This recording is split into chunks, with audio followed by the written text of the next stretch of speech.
Now, I expect you're still stunned by what I mentioned earlier in the show, the Albanese government giving $670,000 of your money to a Muslim organisation which now mourns Iran's assassinated leader, a sponsor of the world's worst terrorist groups. Death to America, I used to say. I'd be shocked too, but I'm not naive, because when I was working for Labor more than 40 years ago, I had to go around Darwin with the Federal Immigration Minister, Stuart West. This was ahead of an election. And watched agog as he promised grants to one ethnic group after another. It was just shameless. It was just election bribes, essentially, effectively, and to groups who then learned that the more they stayed apart from the rest of us, the more likely they were to get handouts. If you're assimilated, like we stupid Dutch people were, you assimilated, you got nothing. Stay in your little enclave, you got plenty. And here we have this Labor government subsidising religion, and one with such problems. Now, I know the government says, oh, no, we're not financing a faith. No, this is for the community work, which, funnily enough, is used only by members of that faith. Joining me are Mia Schlicht, Research Fellow with the Institute of Public Affairs, and Michael Danby, former federal Labor politician and Chairman of the Joint Standing Committee on Foreign Affairs, Defence and Trade. Michael, I am sure you have seen this all very close up too, this granting of public money to ethnic groups, and the more, estranged from everyone else, the better. And in this case, $670,000 to renovate and extend the headquarters of a group of a Muslim association that mourns the death of the Ayatollah Khamenei. I mean, goodness me, why should Labor have handed over our money for that in the first place? Firstly, let me congratulate you on you exposing the relentless bias of Doran and Lyons when the Royal Commission comes to examine the zeitgeist that led to those terrible events in Bondi. I hope they look at the media, academia, the arts, etc. as creating it. So, of course, they're going to give money to outfits like that. It's in Julian Hill's electorate. Now, Julian's woken up, Julian Hill, the member for Bruce, to the fact that these kinds of allegiances of the Labor Party with the ISIS brides, with the Gaza refugees, with the money to these outfits that are supporting Khamenei are causing the Labor Party to have larger numbers of patriotic working class people defect to One Nation. So hopefully they will stop the grant, hold it in place, not give them any more money.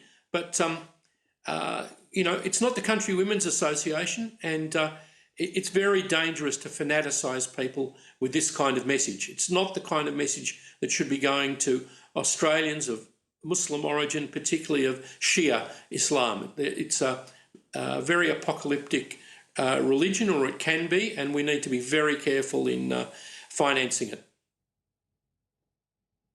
Now, Mia, Julian Hill might just plead total irresponsible ignorance. I had no idea these people would be admiring someone like that. What a fool. But the whole point is, even if you didn't, why are taxpayers paying for the renovation of a mosque and Muslim centre in the first place? Now, they may say, it's for the youth outreach, which is a bit scary given what they really believe, but essentially we all know what it's about. Why are we paying for it? In his electorate, Andrew.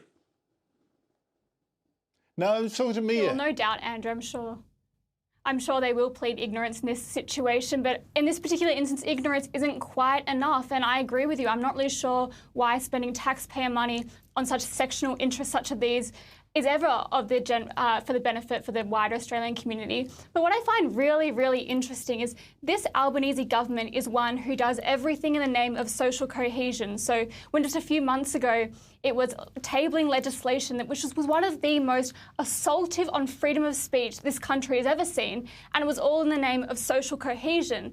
Now, can you tell me how providing funds for an organisation who is mourning the death of a dictator who sponsored terrorist activity on Australian land, including anti-Semitic incidents, How is that promoting social cohesion? But it was okay when it was assaulting the freedoms of 98% of Australians in order to convict the 2% who were doing the wrong thing. It was okay to justify that in the name of social cohesion. So tell me how. I'm no politician, but if I wanted to promote social cohesion, I think I would start by withdrawing funding such as this. Well, I would have thought so. But even if you didn't think they were going to be ending up grovelling at the feet of a terrorist sponsor, I mean, surely these sorts of grants are inappropriate. Fund integration, not separation. I think that's pretty simple. But Michael, we are having now a debate about what to do about Muslim immigration. The parties, you've got a range of options. You've got Pauline Hanson, who wants to slash Muslim immigration, the opposition that wants tougher checks on radicals, and Labor claiming, well, the existing checks are enough. But these people talking about checks, would any of these checks have stopped the entry of a single one of the people this week mourning the death of Ayatollah Khamenei?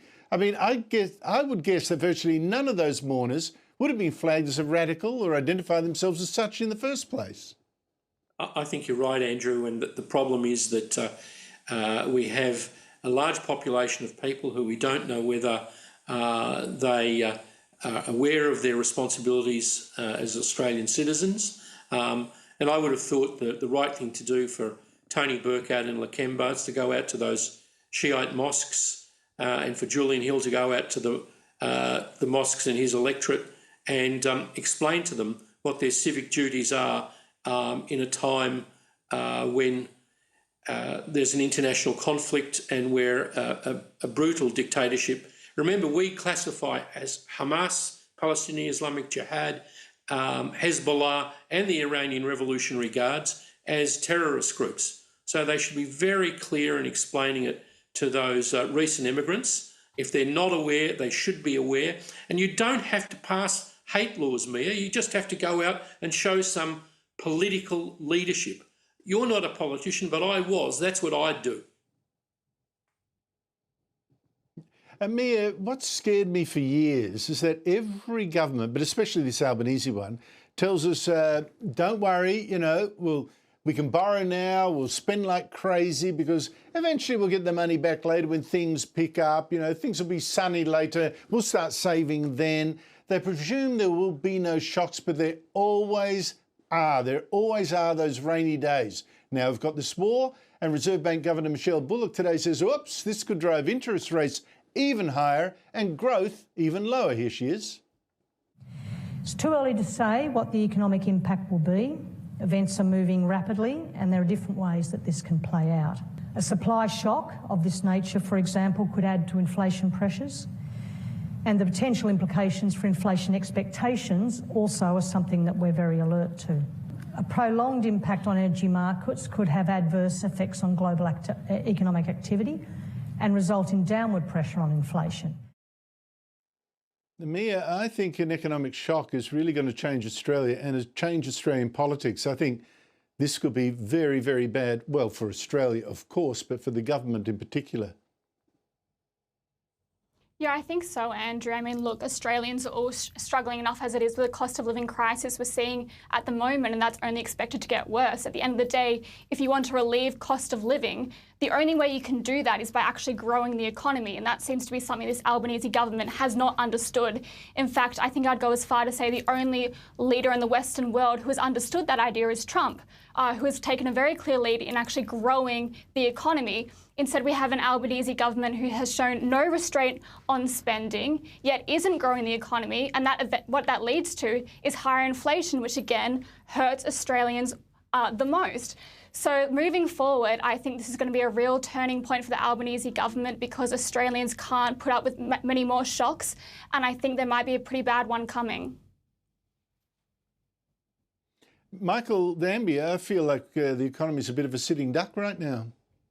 Think of the following indexes, Andrew.